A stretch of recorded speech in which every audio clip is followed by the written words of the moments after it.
Hi guys, a new double update for you. I realise it's been a few days since I've updated, but I haven't really been watching many DVDs or movies recently. But the last two films I have seen that I'm going to update you on now are the quite classic now, Space Jam.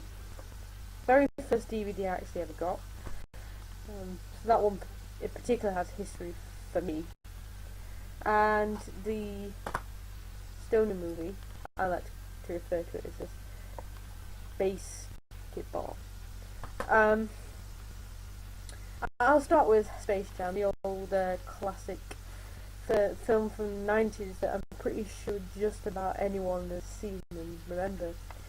And there's not many people that don't like it either. It's a mix of animation and live action now.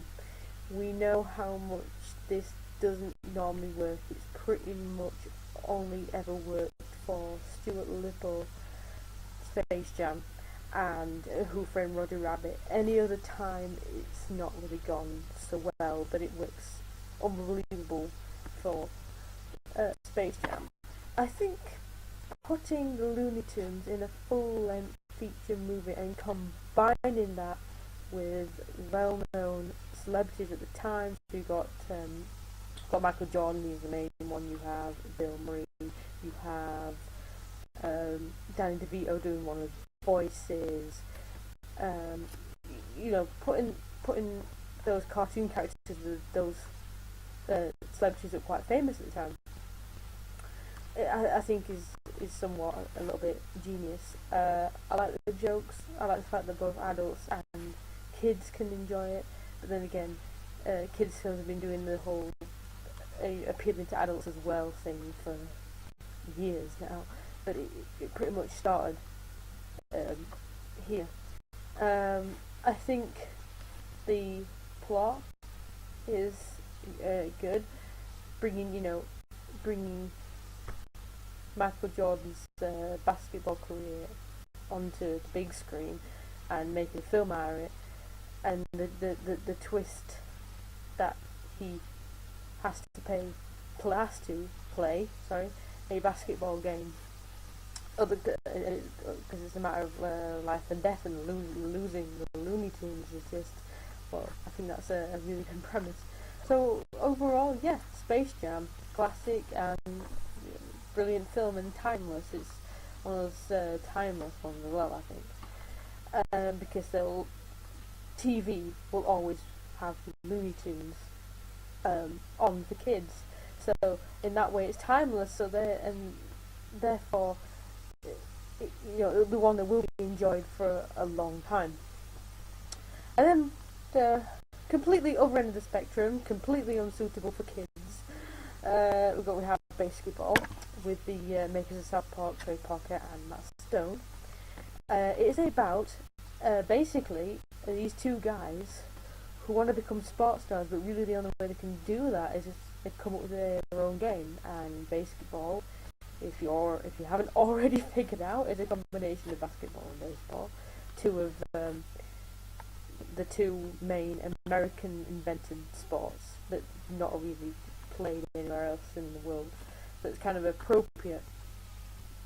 It's kind of an appropriate one for them to play. Obviously, first being an American, and second, them inventing. It's about them inventing a sport so they can be, professional players. And they combine the two sports that the Americans invented and so on, and then play it. That's a little bit of genius, isn't it? The comedy is very risque. It's very out there. It's not one to watch if you're easily offended. There's a lot in there.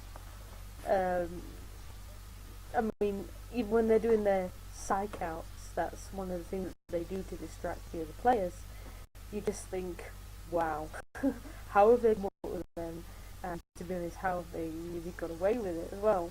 I mean, don't forget, this is 90s. It's not now. It's 97. So it was probably quite controversial from back then. But it's one that if you like South Park, you'll definitely like it. And I know that's kind of a predictable thing to say, like a really predictable thing to say, but it truly is. It does have a couple of references to South Park. It does have South Parky kind of humour, if that's a thing. I don't know. But overall, really funny film, but it's not one for people who like comedies to be a bit more, shall I say, clever will be the word, I guess. It's more for the ones that like it to be just really out there and slightly offensive. Because slightly offensive may be the only way that you enjoy comedy. So if you like that, then you'll love this. Okay, so thanks for listening to me drone on about those two films. I think this is about the longest video I've done so far, so well done if you made it all the way through. Thanks again. So leave your comments about those films, leave comments about this video, and I'll see you next time I watch another film. Bye guys.